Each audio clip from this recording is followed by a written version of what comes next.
Día 13 de noviembre del año 1992. Víctimas: Miriam García, Toñi Gómez y Desiree Hernández. Las niñas fueron secuestradas, violadas, torturadas y por último asesinadas. Se conoce como uno de los casos más horrendos de nuestra España negra. Se trata del caso Alcácer. Personas que participaron en toda la operación: Antonio Anglés y Miquel Ricard.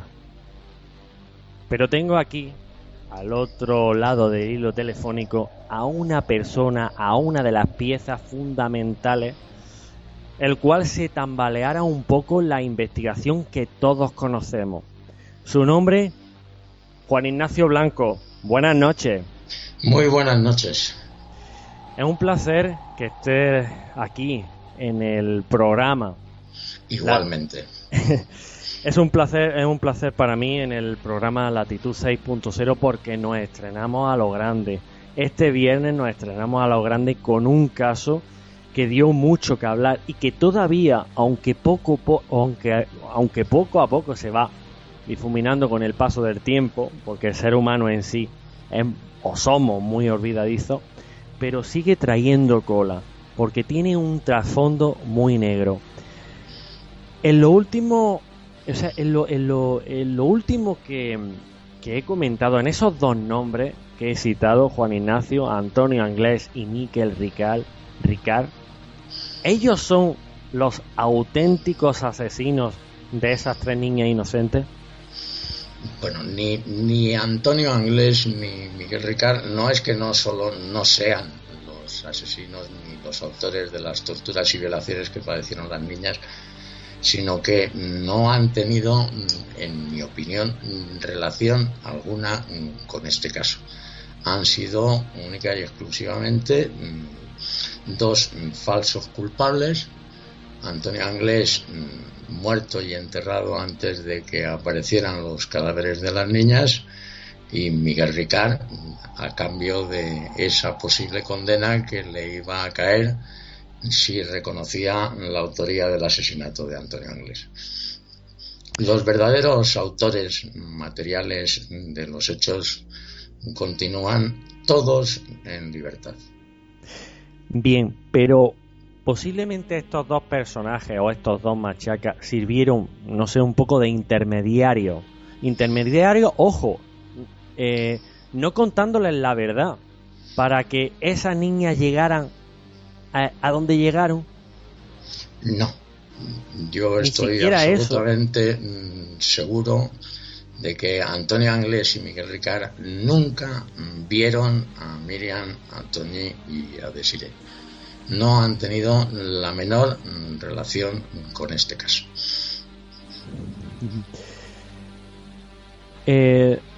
Una persona que actualmente está desaparecido. La pregunta del millón, Juan Ignacio, Antonio Anglés, ¿dónde está Antonio Anglés? Bueno, Antonio Anglés murió en el año 1992, fue enterrado en la fosa de los terrenos conocidos como La Romana, esa fosa donde posteriormente aparecerían los cadáveres de las tres niñas, y evidentemente sus restos están en paradero desconocido. De Miquel Ricard sí sabemos que evidentemente salió de prisión hace no muchos meses, abandonó el país y está residiendo tranquilamente en el extranjero. Bueno, a mí me han llegado noticias, no sé si es cierto o no, que actualmente reside en Francia, ¿puede ser?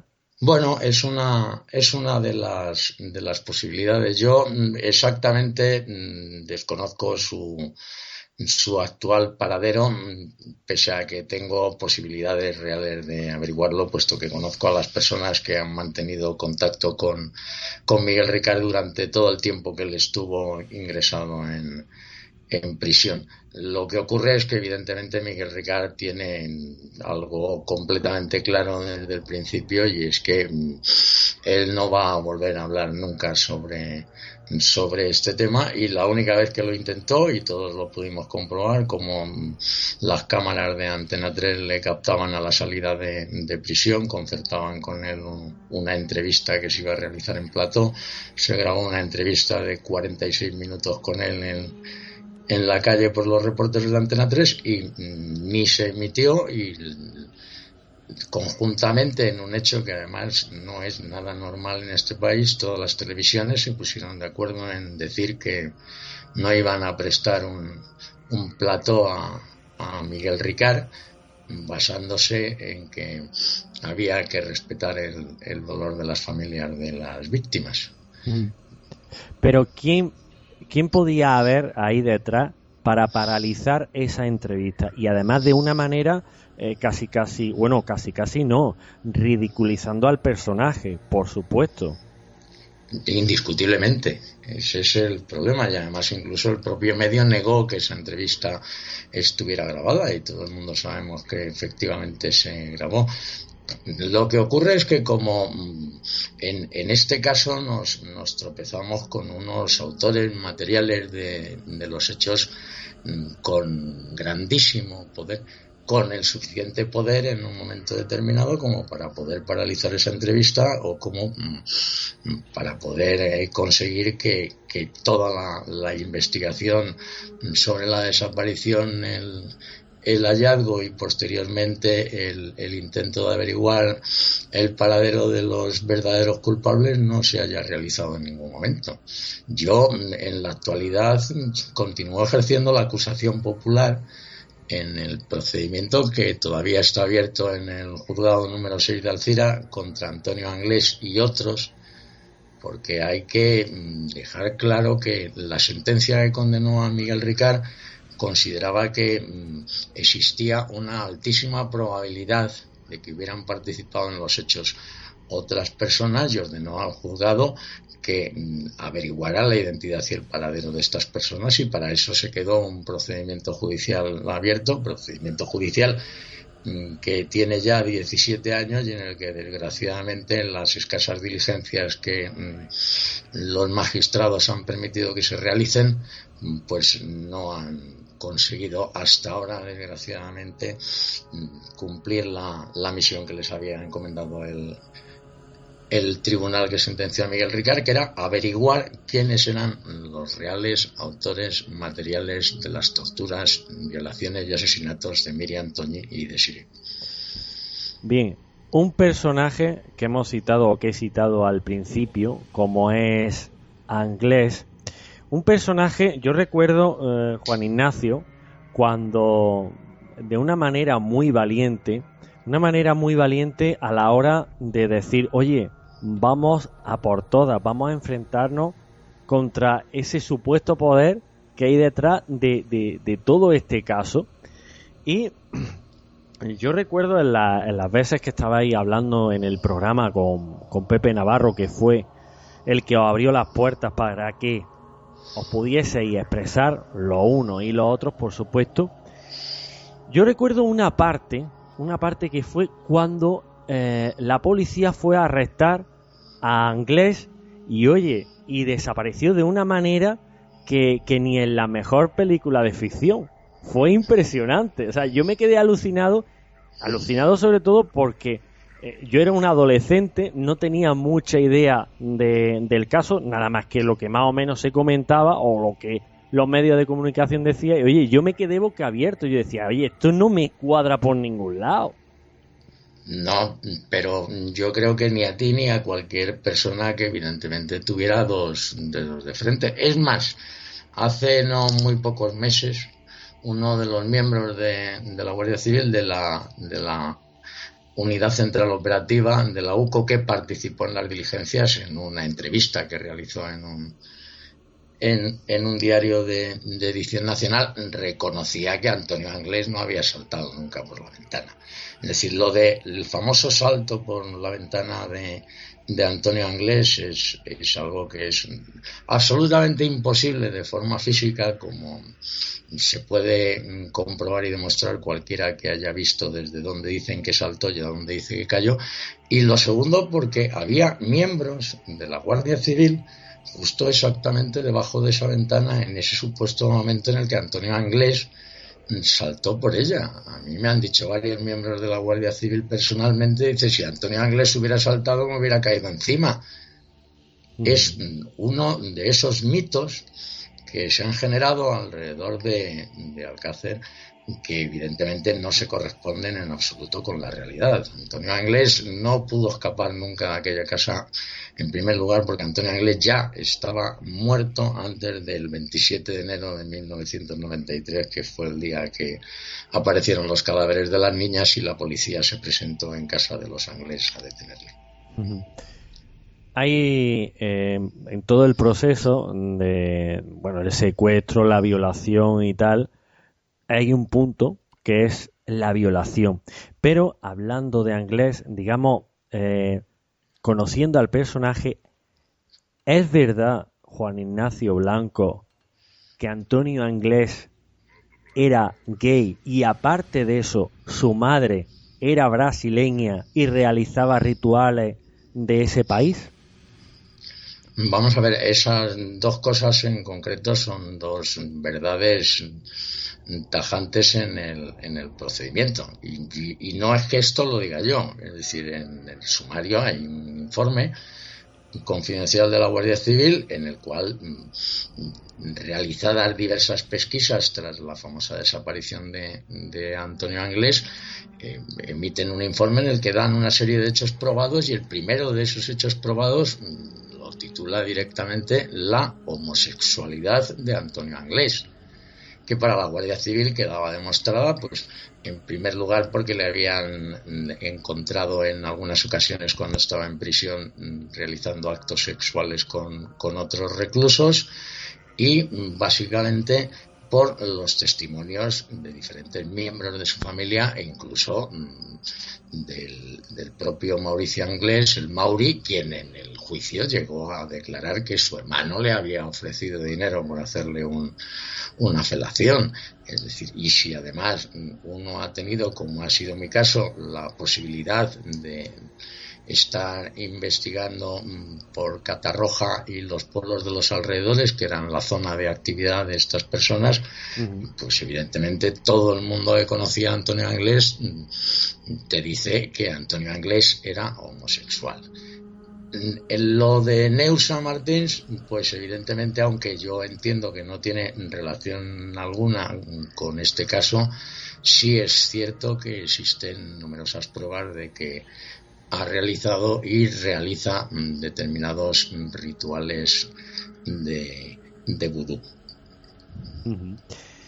Bien, hay un comienzo. Todo lo que tiene un comienzo tiene un final, pero hay un comienzo. ¿Cuándo empieza tu andadura en este caso y por qué sigue hacia adelante, incluso arriesgando mucho, arriesgando bastante, Juan Ignacio? Bueno, la verdad es que yo aparezco en el caso puramente de casualidad. Yo en el año 92 ya había estado en Alcácer cubriendo la información para el medio en el que entonces trabajaba, pero bueno, pues como para la mayor parte de los periodistas, tras la aparición de los cadáveres, pues sí hubo una serie de informaciones que duraron prácticamente un mes, pero como siempre, bueno, pues las cosas parece que se olvidan. A mí en el año 96 me contrata Pepe Navarro aunque yo ya había colaborado con él de forma esporádica algunas veces en su programa, para trabajar de forma fija en él, y durante el mes de agosto de ese año estuvimos trabajando, pues preparando posibles temas que se iban a poder tratar a lo largo de la nueva temporada del Mississippi. Y yo, entre la lista de temas que me había preparado, pues evidentemente le había puesto el triple crimen de Alcácer, porque sabía que se iba a celebrar el juicio y evidentemente pues era un caso que había tenido una gran notoriedad en su momento y yo sabía que eso iba a tener una gran trascendencia. Y curiosamente, con esa forma de ser que tiene Pepe Navarro, como siempre, de hacer las cosas en el último momento, pues nosotros íbamos a emitir el primer programa un 9 de septiembre, no se me olvidará nunca, y el viernes anterior a la 1 de la tarde, cuando yo ya estaba preparándome para irnos de fin de semana tranquilamente y olvidarme de todo, pues aparece Pepe Navarro en mi mesa y me dice que ha decidido que van a abrir el primer programa con el caso Alcácer y que me vaya a Valencia a ver qué encuentro. Claro, yo evidentemente le dije, pero yo en un fin de semana, como tú podrás comprender, ¿sabes? Pues va a ser esto dificilísimo que yo pueda conseguir enterarme absolutamente de nada, como es lógico, ¿no? Tú te vas allí a ver qué es lo que puedes conseguir. Y efectivamente me fui. Entonces, bueno, pues hablé pues con la madre de los Anglés, fue donde conocí ya más personalmente a don Fernando García, el padre de las niñas. Bueno, pues las 3 o 4 cosas que uno puede hacer cuando se va a hacer un reportaje de 2 días, que era lo único que me permitía. Sorprendentemente los índices de audiencia se dispararon al lunes siguiente cuando se emitió el tema de Alcácer, y al terminar ese programa del lunes volvió Pepe Navarro a mi mesa y me dijo: Juan Ignacio, mañana te vuelves a ir a Valencia y seguimos con... A partir de ahí, bueno, pues yo me involucré de una forma importante, pero sobre todo el hecho de conocer más directamente a las familias de las víctimas, sobre todo a Matilde Iborra, la madre de Miriam, que en paz descanse, que era una persona con unas cualidades y con unas calidades humanas y espirituales impresionantes, que me hizo de alguna forma involucrarme cada vez más. Y luego mi trayectoria personal. Yo estaba cansado de llevar prácticamente 30 años de periodista de sucesos, donde el 90% de los casos de gran trascendencia se quedaban colgados o nos daban unas explicaciones que nadie había quien podía entender. Desde el crimen de los Galindos, que fue uno de mis bautismos de fuego en este mundo del periodismo, pasando por el crimen de los Urquijo, por el secuestro y asesinato de Anabel Segura, bueno, pues por un sinfín de temas que yo estaba cansado de que no se pudiera al final llegar a conocer la verdad de lo que realmente había ocurrido. Y yo pensé, claro, inocente de mí, que yo podía descubrir y sacar adelante el caso. Llegó a obsesionarme tanto que el propio Pepe Navarro llegó a decirme en el mes de noviembre de ese mismo año que tomara una decisión, que Alcácer o el Mississippi, porque ya no quería que yo volviera a Valencia a seguir investigando el caso, y yo ahí tomé la decisión de elegir Alcácer. Me fui a vivir a Valencia, a casa de don Fernando García, y comenzamos una andadura en la cual estuvimos inmersos prácticamente 4 años, donde nos dedicamos con todas nuestras fuerzas y todas nuestras posibilidades a intentar averiguar qué es lo que realmente ocurrió de verdad en Alcácer. Juan Ignacio, Juan García, yo tuve la oportunidad de conocerle, desgraciadamente conocerle, porque hace bastantes años, precisamente en la Feria del Corpus de aquí de Granada, él estaba acompañado de una joven y estaban vendiendo CDs solidarios, no sé si eran de temas musicales o algo, y estaba el hombre, lo vi bastante demacrado. ¿Qué es de Fernando García?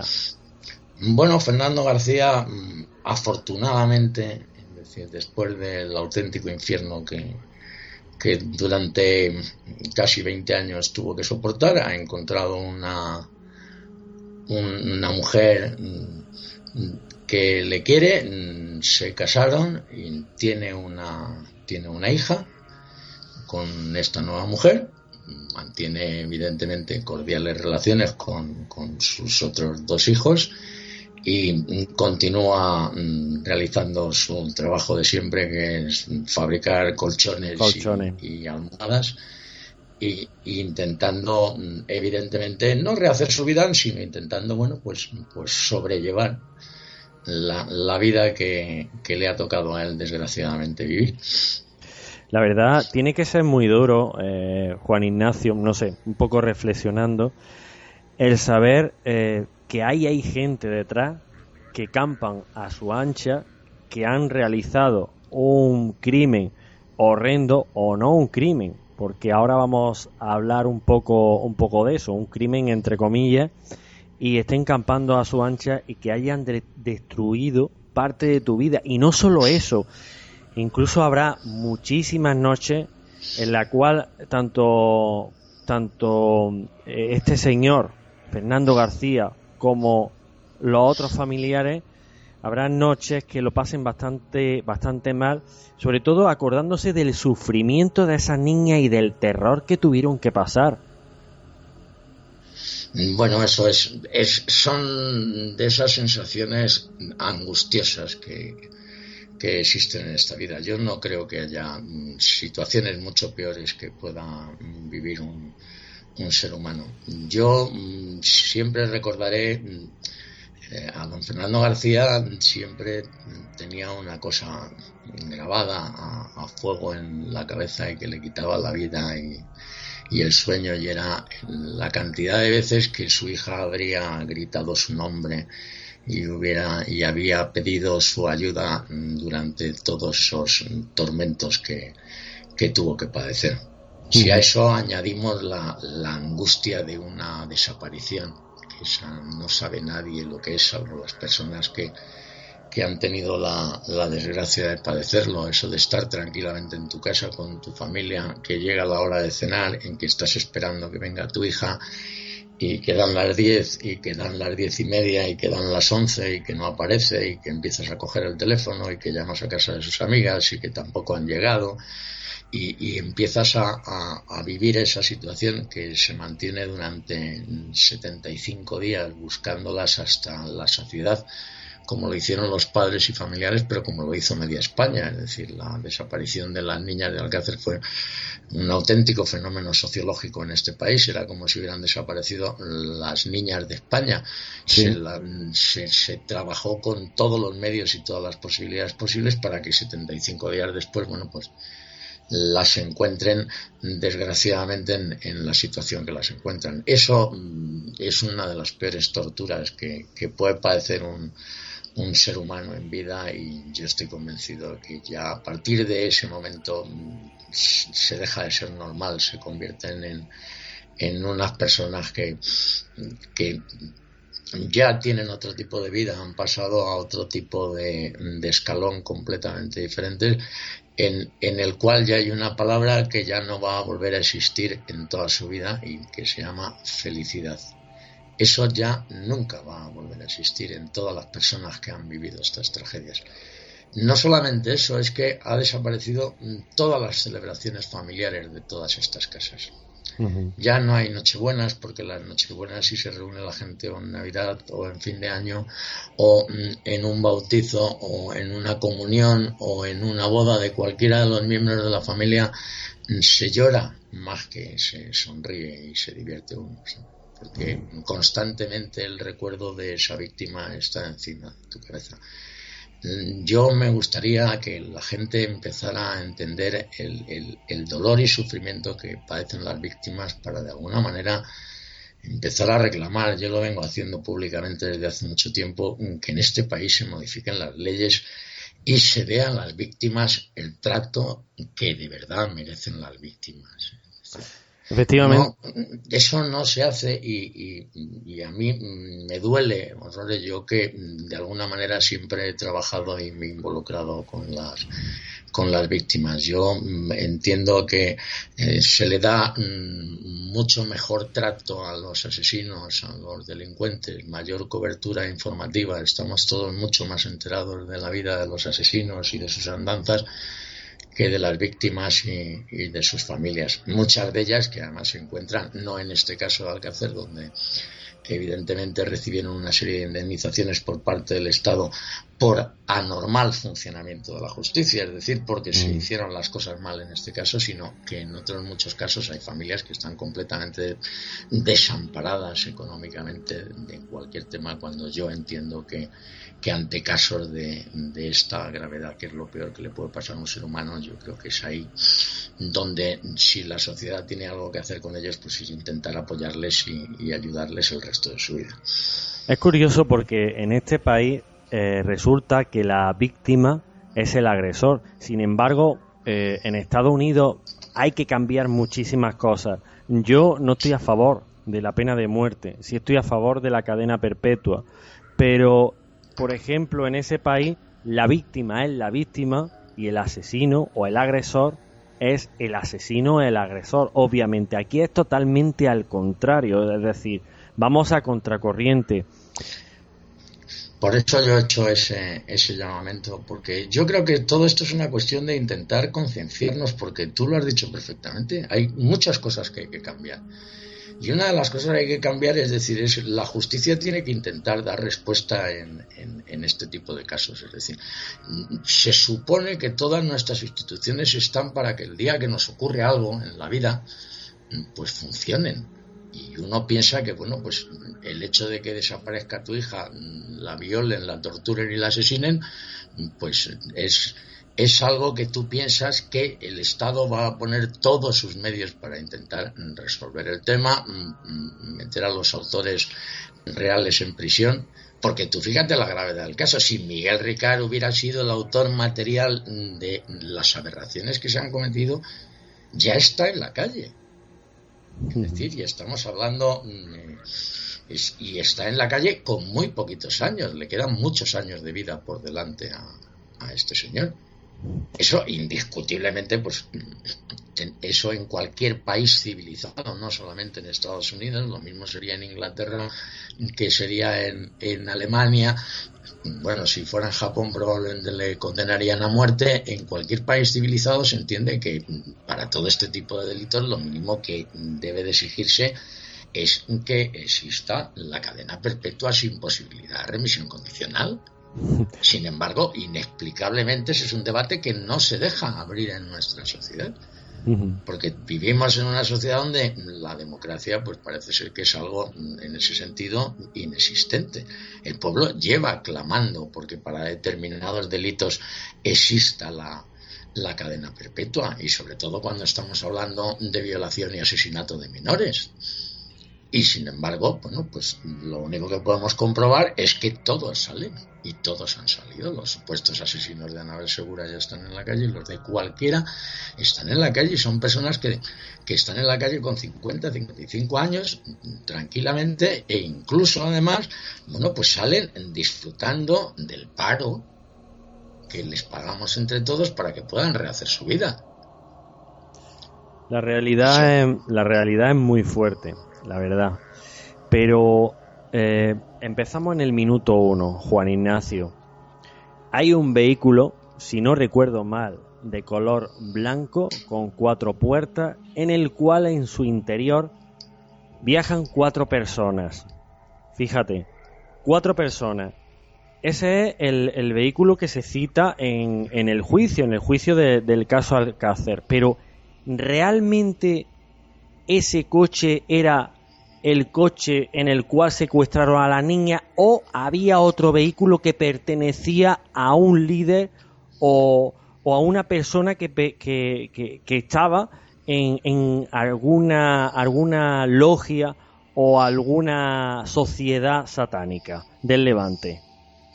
Vamos a ver, oficialmente se creyó y se hablaba siempre de un vehículo pequeño, blanco, no de 4, de 2 puertas con 4 personas en su interior, que eso fue lo que le llamó la atención a doña María Dolores Badal, que fue la testigo que desde la ventana vio supuestamente a las niñas introducirse en ese coche. Sin embargo, en el juicio se demostró que la señora Badal se había equivocado completamente al reconocer a las niñas en el coche por una cuestión muy sencilla, porque ella dijo que se acababan de de encender las luces en ese momento de la calle, justo cuando ya estaba asomada a la ventana, y cuando se comprobó, bueno, pues a través de los informes del Instituto Nacional de Meteorología de la hora de anochecida y del Ayuntamiento de Picassent de cuando encendieron las luces, pues esto se había producido bastantes horas antes del secuestro de las niñas. Indiscutiblemente, claro que hay otro vehículo en el que se montan las niñas. Ahora, la persona que evidentemente iba dentro no era ninguno de los líderes del grupo, sino una persona que era la que había sido utilizada como gancho de alguna manera, y la que había conseguido que las niñas se introdujeran voluntariamente en el coche, no entran en ese coche por la fuerza. Y evidentemente es esta mujer que al volante de ese coche quien se lleva a las 3 niñas a ese final tan absolutamente atroz como el que padecieron. ¿Pero pertenecía a alguna secta o alguna sociedad satánica? No, mis conocimientos como tal de que fuera una secta o sociedad satánica, yo no puedo eso de ninguna manera aseverarlo. Yo lo único que sí puedo decir es que efectivamente pertenecían a un grupo de personas que realizaban una serie de rituales, pero que yo no tengo ninguna constancia que sean, por supuesto, de ningún tipo satánico. Bien, ¿con qué fin asesinan a estas niñas? ¿Es cierto que puede ser con un fin de una película llamada Snow? ¿Existe esa película? ¿Con qué fin, Juan Ignacio? Bueno, la finalidad del asesinato de las 3 niñas de Alcácer, en mi opinión personal y después de lo que yo he trabajado y conocido como el caso, son utilizadas para sellar un pacto de sangre. Un pacto de sangre entre numerosas personas que necesitan saber que se van a mantener unidas en el silencio, y para mantenerse unido en el silencio se hace ese pacto de sangre que implica que todas esas personas que sellan ese pacto tengan que pasar por delante de los cuerpos de las niñas y realizarles algún tipo de agresión mientras son fotografiados y filmados. Eso es realmente lo que ocurre en Alcácer. Avanzar un paso más, pues desgraciadamente no se puede. Pero sin embargo, yo he podido leer y he podido ver el tema de la autopsia. No es un capítulo muy agradable, la verdad, y tiene ciertos rasgos con lo que podríamos estar ante un ritual satánico. Pero claro, lo que no cuadra mucho como ritual satánico es lo siguiente, porque al final mueren ejecutadas, mueren por arma de fuego, con lo cual, digamos, se tambalea un poco el capítulo ese de ritual satánico. Pero no sé, por las cosas que yo he podido observar, por las cosas que yo he podido seguir, tiene o realizan algunas cosas las cuales se realizan en ese tipo de rituales. Eso es indiscutible, y eso es lo que desgraciadamente pues ha dado pábulo a innumerables teorías sobre los autores de los hechos. Yo comprendo perfectamente que cuanto más se acerca uno a lo que es el sumario del caso Alcácer, a lo que es el juicio del caso Alcácer, a lo que son todos los documentos oficiales sobre el caso Alcácer, pues indiscutiblemente hay personas que aquí ven la intervención del criptojudaísmo, hay personas que hablan de masonería, hay personas que hablan de crimen satánico. Ahora, yo por lo que sé, no existe ninguna relación con ninguno de estos 3 aspectos. Ahora, indiscutiblemente yo comprendo que haya muchas personas que, en función de determinados hechos, algunos de los cuales, pues por supuesto, son cuanto menos rocambolescos porque no se ha encontrado explicación alguna para ellas, como por ejemplo la aparición de una cadena con una cruz de Caravaca incrustada en una de las vértebras lumbares de una de las niñas, y que los forenses que realizan la primera autopsia no ven, y que encuentra posteriormente en la segunda autopsia el profesor Zolontela en el interior del cuerpo de esta niña, cadena y cruz de Caravaca que por supuesto no pertenecía a ninguna de las niñas. Indiscutiblemente ni Antonio Anglés ni Miguel Ricard, los supuestos presuntos autores materiales, y que nadie ha conseguido a lo largo de todos estos años de investigación, por ejemplo, dar una respuesta real a qué hace ahí y cómo pudo llegar hasta ese lugar del cuerpo esa cadena con esa cruz de Caravaca. Como eso podríamos hablar de innumerables detalles que yo comprendo que dan pábulo a muchas de estas versiones, pero yo, en lo que es mi opinión, ninguno de estos grupos ha tenido una participación real en los hechos. Sí. Lo que no quiere decir que alguna de las personas que hayan participado en los hechos formen parte de alguno de estos grupos rituales. No sé si me he explicado claramente. Sí. La adscripción que luego tuviera cada una de estas personas a determinados grupos es factible, pero en este caso no estamos hablando ni de un ritual satánico, ni de un ritual de masonería, ni de un crimen ritual judío como muchas personas quieren ver.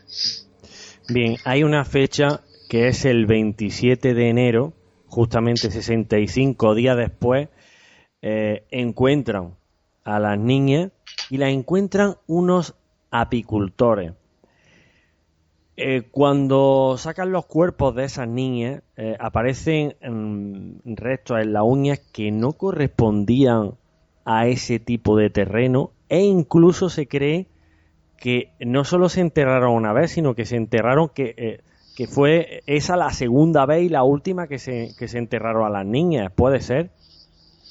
Bueno, hay un hecho que evidentemente está científicamente comprobado, y es que evidentemente existió un doble enterramiento sin ningún género de duda. Hay numerosísimos detalles que lo avalan, amén de los informes forenses. En primer lugar, el hecho de que los cuerpos aparecieran totalmente embarrados, pese a que el lugar donde estaban enterrados presentaba una tierra que se encontraba totalmente seca. Las incrustaciones minerales que aparecen en las piezas dentales que le quedan a alguno de los cuerpos, y que eran, según los análisis de toxicología, compatibles con una permanencia prolongada del cuerpo en un terreno de naturaleza calcárea, que no es precisamente el tipo de terreno que se encuentra en aquel lugar. El diferente estado de conservación y putrefacción de los cadáveres, que es auténticamente sorprendente y que llama poderosamente la atención a los médicos forenses. Las desarticulaciones óseas de los cuerpos, que siguen estando sin explicar. Es decir, para que la gente lo pueda entender, en el cadáver número 3, pues el brazo derecho aparece desarticulado del tronco, es decir, que significa que tiene el brazo derecho completamente separado del tronco. La falta de huesos, que no se le encuentra explicación alguna, porque faltan huesos a los cadáveres. La intervención de animales, como demuestran los informes médicos forenses, de que diversas partes de los cadáveres habían sido comidas y mordidas por animales que inexplicablemente después de 50 sesiones de juicio oral no se llegaron realmente a a identificar, y mucho más sorprendente que se comieran parte de los cuerpos cuando los cuerpos estaban completamente vestidos, enterradas una encima de la otra, y curiosamente la que estaba en medio es la que sufre mayor número de desgarros en su piel y de falta de dermis y epidermis, y sin embargo la ropa está en perfecto estado. La ausencia de 2 de las manos de los cadáveres, es decir, al cadáver número 2 le falta la mano derecha, al cadáver número 3 le falta la mano izquierda, que si se hubieran desarticulado por procesos de putrefacción, pues indiscutiblemente se hubieran encontrado en el interior de la fosa que fue excavada durante los 3 días siguientes y cribada toda la tierra, y donde únicamente se encontraron 4 huesos, de los cuales 2 eran simplemente falanges, pero faltan 2 de las manos de los cadáveres de las niñas.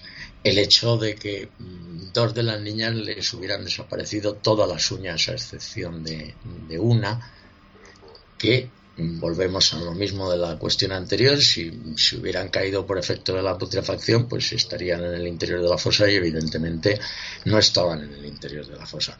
La falta de dientes en los cuerpos, que eso es absolutamente inexplicable.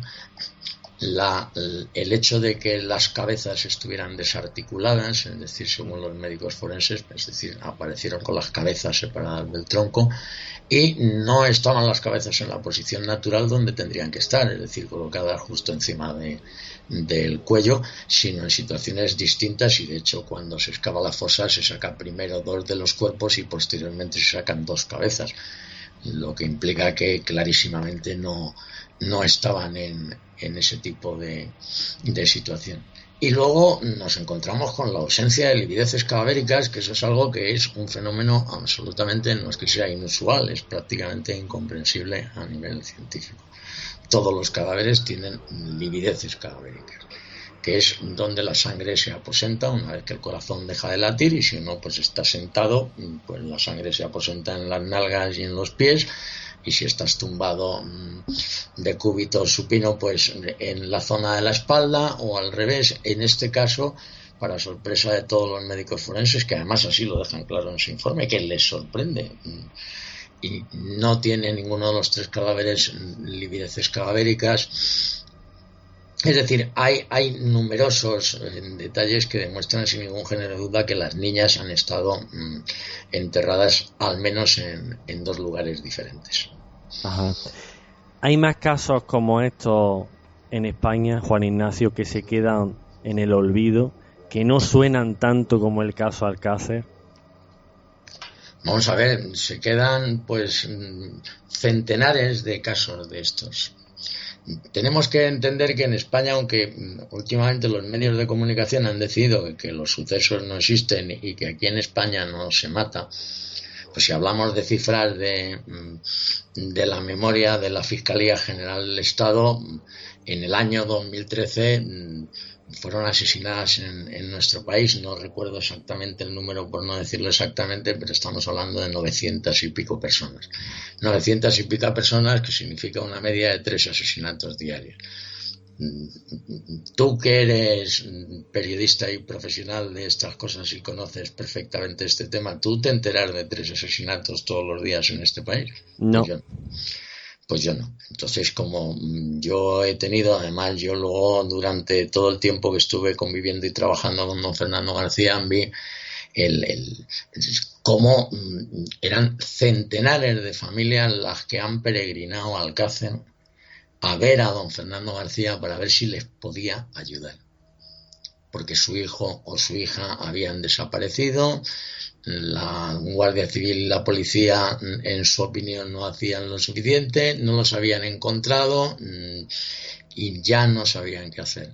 Entonces, cuando uno se acerca a este mundo que comentábamos antes de las víctimas, se da cuenta de lo desamparada que se encuentra la gente ante una situación de este tipo.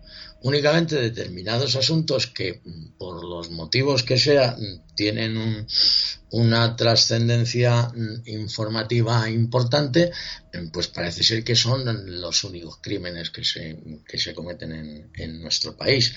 Sin embargo, desgraciadamente, estamos hablando de casi 1000 víctimas anuales, que indiscutiblemente de esa parte hay una proporción muy importante, que estamos hablando de niños, niñas y adolescentes. Bueno, para finalizar, Juan Ignacio, no sé, quién sabe si detrás de todo esto no hay o están los grandes poderes, no los que conocemos, no los que podemos ver en los medios de comunicación, porque eso, digamos que serían como los parapetos de esos grandes poderes, y siendo o hablando de una manera un poco conspiranoica, sean los auténticos personajes macabros que nos manejan a todo el mundo, a toda la humanidad, quién sabe, para que no despertemos, y aparte para realizar ese tipo de macabros rituales.